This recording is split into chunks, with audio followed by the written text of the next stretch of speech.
Now, listen, you guys, the City Cinderella documentary has finally dropped, and Cardi B is out there catching strays.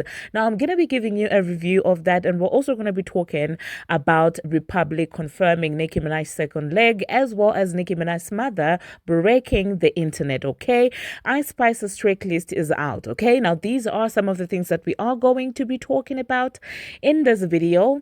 Hello, tea lovers, and welcome to the tea plug. I trust you guys are doing well, and I trust you are doing great.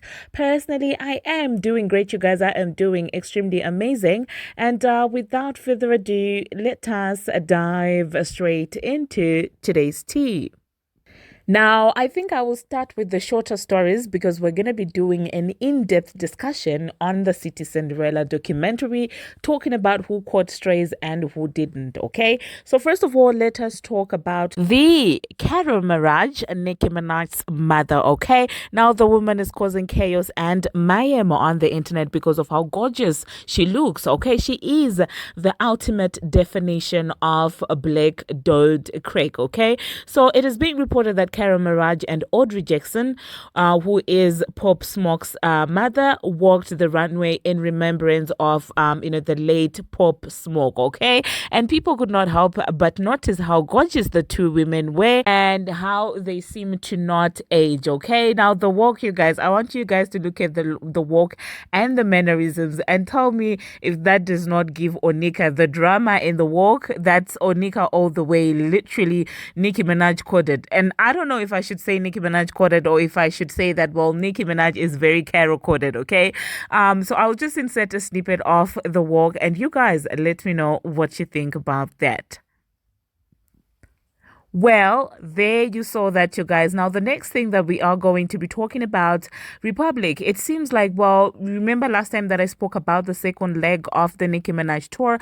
I was basically talking about how she had unpinned, the tweet that she had pinned on her Twitter relating to the second leg of the tour. It seems like Republic is coming through with some form of confirmation that there is going to be a second leg of the tour because somebody tweeted, well, it's actually the Young Money account. They said, with Gag City, Belgium concluding, Nicki Minaj has officially wrapped the first leg of the Pink Friday 2 tour, World Tour, which is one of the top 10 hip hop tours of all time. And Republic responded to that and said, congratulations to the Queen, Nicki Minaj. Have a great second leg of your tour. So yeah, for those of you who might have been wondering if there is indeed going to be a second leg, well, there you saw your confirmation to that, okay? I wanted to talk about this yesterday. I do not know how I missed it, but did you guys see that Nicki Minaj shared a video of her linking up with the Vehtements creative director, okay? So she shared footage, backstage footage of a tour in Switzerland and was basically telling the guy that, you know what, I'm going to go on vacation and then I will go back on the road and stuff like that. And the guy even reposted, okay, that entire situation, okay? And so yeah, let me know in the comment section what you think about that. Personally, I'm like, they should have attended the tour.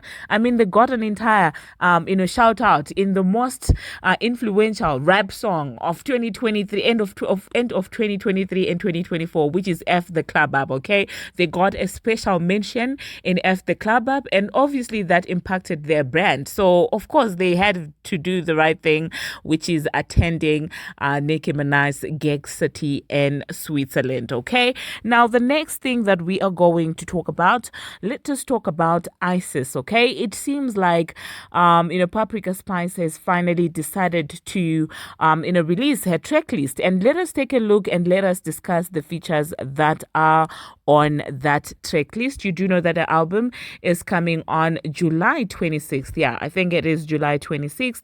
And let's talk about the features. So I'm looking at a song. The first one is called Fat Behind, and the second one is a feature with Travis Scott, and I guess that's the one that they performed the other time. We already spoke about that, and we discussed about whether the Travis Scott fans are going to carry the song or if they're not going to carry the song. And then there's another one which she's going to be by herself, and then there's also a Ghana feature, and I'm seeing the Central C one. That's the one that we're seeing. And there's Think You're the Ish, Give Me a Light, And yeah, I'm looking at it and I'm still waiting to be excited. But honestly speaking, I don't have the excitement when I'm looking at this track list.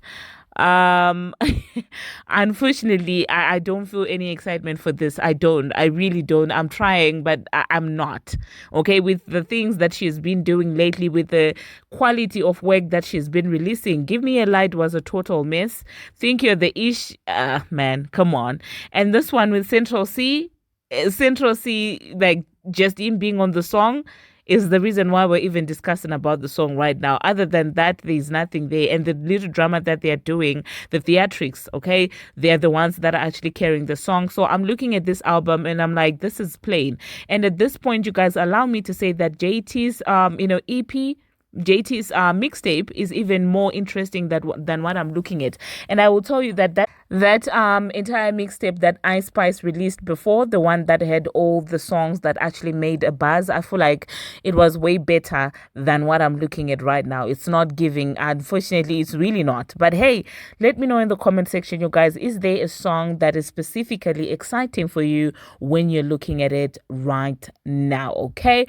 That being said, let us move on to the documentary because that's what I've been looking forward, to talk about. Okay, so let us talk about the City Cinderella documentary. I'm just done, watching it, and I think I will go back and rewatch it again this time slowly. And I will take my time. But, it seems like, well, JT is out there coming for the Transformer, okay? Because she said in one of the songs that, is previewed on the documentary, because she filmed the entire process of her recording, going to the studio and stuff. And so because of that, we got to have a little sneak peek in some of the songs that are on the album. Now, in one of the songs, JT says something like, used to be the ish, look at that B flopping now, okay? And just before she says that line, she talks about, prison pens or something like that. And you do know that the Transformer was on the internet, calling Jetavia prison pens and things like that. And so, yeah, of course, people are talking about that on Twitter, saying that, listen, why is JT swinging on the Transformer like that? Now, personally, am I surprised that, well, JT would come swinging on the Transformer? Absolutely not. Am I mad at JT for swinging, at the Transformer? Absolutely not. Okay, they are rappers. This is what they are supposed to do more than tweeting. They are supposed to, talk about each other in songs and, address each other in songs. This is how the vibe is supposed to be. And the Transformer herself was also out there throwing jabs at JT in a song. So I'm just like, all is fair in love and war. Everything is fair. Okay. Now, yeah, let me know in the comment section what you think about that. And some people are also talking about how very much applicable and how true that is given the shenanigans that the Transformer has been pulling lately. It is no secret that, well, the girl is flopping left, right, and center. And at this point, I don't know if Payola is going to be able to save her. So I'm just like, it is what it is, Jetavia. Bring it on, okay? And she also went further to say that sit the F down, it's my time, okay? And this could be directed at anyone. But this entire flopping line, you guys, could apply to literally anyone, because you do know that, well, even, Bongo 2 was out there flopping as well. And Bongo 2 and JT do not see eye to eye since JT delayed to give Bongo 2 a verse to her song, okay? JT refused to be on Bongo 2's song, and they haven't seen eye to eye. And lately, Bongo 2 has been flopping. But I would like to believe that by the time that JT was recording this, Megan, the album, had not yet been out. That's just what I think. So I feel like this is more directed to the Transformer more than anyone, especially because of the prison pens line. Okay. Now, the next thing that we're going to talk about, you guys, we're just going to talk about, her opening up about her childhood. She also spoke about her father being, in the industry, moving weight and stuff like that. And so that would explain a lot why her childhood was that troubled, okay? And I love the fact that, she decided to be candid, to be very open about things like that. It's not something that is easy to come out and talk about on the internet, especially, the internet being a place where even the people that don't like you exist. So, it gave me a lot more perspective of JT where JT comes from, mainly her personality and all this tough B, don't take nonsense kind of thing that she has. I get where she got that from now. And at the same time, she said that her dad also had a record label and that she wanted to be a painter. Like, who would have thought? Who would have thought that Jetavia would have wanted to be a painter? Now, the next thing that we're going to talk about the documentary, she also opened up about, her and having limited collaboration on the mixtape. Well, she says that, she just wanted to do this by herself and she wanted to, put her mark out there and show people that she's not just a one verse girl, that she can actually do an entire song. And I think this is something that she has struggled with for a long time. Because I remember that time that they were, interacting with Nicki Minaj on the internet. She was talking about that, about her struggling to, be confident in as far as writing full songs and, hooks and bridges are concerned. So yeah, let me know in the comment section, did you catch that part? And she also opened up about, her moving away from the group and the backlash that she got as a solo artist. And how the tour came about. How people were like, oh my god, the JT tour and things like that. Now, according to her, initially it was not even a tour. It was just she had a lot of bookings all over and she decided to just compile all the dates just to make it easy for people to know where to find her during this entire rounds that she was doing. And people started saying that, well, JT is going on tour, and we started running with it. And we started saying that it's a tour. And according to Jetavia, she doesn't really care about the backlash that people were giving her, saying that, well, it's so ghetto, it's small venues. She was like, you know what, I'm ghetto. You're saying that I'm performing in ghetto places, well, I'm ghetto. And I love that she is walking in her truth. And I did hear a couple of songs, a couple of, previews to the songs that are on there. There's one that is like a fast tempo. I don't know who's on that song. You guys, did you catch that? Did you watch the documentary? I wish I couldn't set it. I was like, this is definitely a vibe. I loved it. I definitely loved it. But let me talk about the bars, you guys. Let me talk about the lyrical content. I obviously have not heard the full songs, but I heard part of the songs when she was recording in the studio, and I will say that she does talk her ish. Like, she talks her ish like that with confidence, and I feel like her music is like some full good type of music. It's like confidence boosting and things like that. But I do feel like, from what I've seen, obviously from the documentary and the recording sessions, I feel like she could improve a lot when it comes to her writing. I feel like she could use a lot of metaphors, a lot of double entendres, like so that it becomes more than just talking your ish and rhyming. I don't know if you guys understand what I'm saying, but I do think that the more she continues writing, the more she continues putting out music, there's definitely room for for improvement. That's the other side of things from the documentary. Other than that, I loved seeing the creative process. I loved seeing behind the scenes. I did think that the documentary was going to be longer than that, though. I thought maybe it was going to be like a 2-hour long documentary. That's what I thought. But it seems like it was just a mini documentary. We are grateful nonetheless because of that, because of what she has managed to give us. But I was hoping to see something longer than that. But maybe for an album, she will be able to do, she will be able to do that. I'm sorry, in this entire video, I kept on referring to it as an album because I still haven't adjusted to the fact that it's not an actual album, it's a mixtape. So let me know, you guys, in the comment section what you think about that. Did you watch the documentary, and are you gonna go back and rewatch it? I probably will do that because I have a feeling that I watched it and I was kind of in a rushing state. Okay. Anyway, the next thing that we are going to talk about, you guys, Nicki Minaj, I forgot to mention this. Okay. So it is actually being reported that Nicki Minaj is out there reigning qua Spotify. Okay. It is being reported that she has spent over 1,000 weeks on Spotify chart, on the Spotify chart, and she has stayed in that place since the chart has been introduced. And I just want to say congratulations to Nicki Minaj. Now, like, it literally every single day is like congratulations for Nicki Minaj. Like every single day, it's congratulations, because she's out there just breaking records and doing all these things. And I feel like she deserves, especially when it comes to the streaming things, because there's history that people act like they don't remember, which is the fact that Nicki Minaj went to court to fight for artists streaming rights. Okay, people act like that history does not exist, but I love to see her benefiting from this streaming era, because yeah, she went to court for that. Okay, anyway, that being said, you guys, it seems like Nicki Minaj was also very grateful because of her tour, because somebody tweeted and said, "Real fans, real love, you cannot fake that ever. Congratulations, Nicki."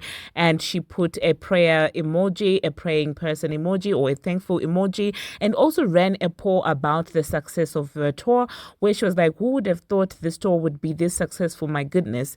And I voted. I knew, like, I just knew, man, like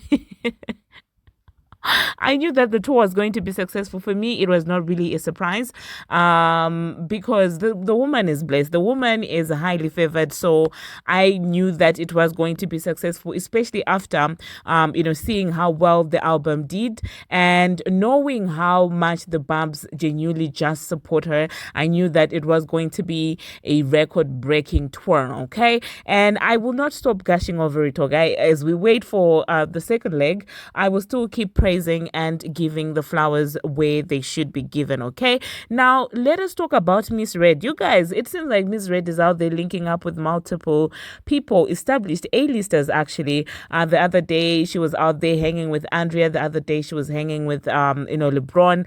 Now she's hanging with Damson Idris. It seems like the people really do mess with Miss Red, and I feel like the reason for that is her authenticity. She does not try to be who she isn't, and she's real like that. Okay, so I do feel like that is why a lot of celebrities, really, even those that you wouldn't expect to be messing with her like that, I feel like that's why they mess with her, is because she doesn't try to be any other person. Now, that being said, thank you very much, you guys, for watching, and thank you very much for making it this far. If you haven't already, what are you waiting for? Smash that subscribe button and do turn on the notification bell so that you'll be notified each and every time that I post. We are on the road to 15,000 subscribers, so why don't you just join the family? Why? Why not? Until my next one, see you. Nobody, but when you do good, this what happens when a bitch, because y'all be claiming when females do good, y'all be claiming that, yeah, y'all want females to strive and all that, but that's a lie. Y'all be hating. And let me tell y'all something. Y'all keep asking how I do this, how I do that, blah, blah, blah. Let me tell you something, right? Because y'all like to bring all these excuses for my success. I want to let y'all know this right now. Look right there. Can you read?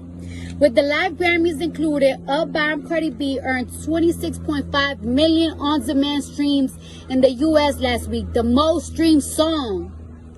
Alright, hear it out.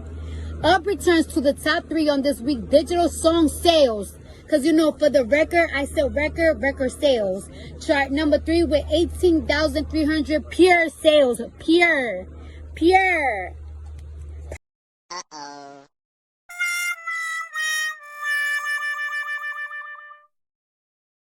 Clearly, y'all loved it. It's a freestyle with no support, no nothing. It charted 38. It charted 38 on Billboard. So not only that, because it's not even about the charting. It's the fact that it's like, it got so much TikToks. It got so much Reels.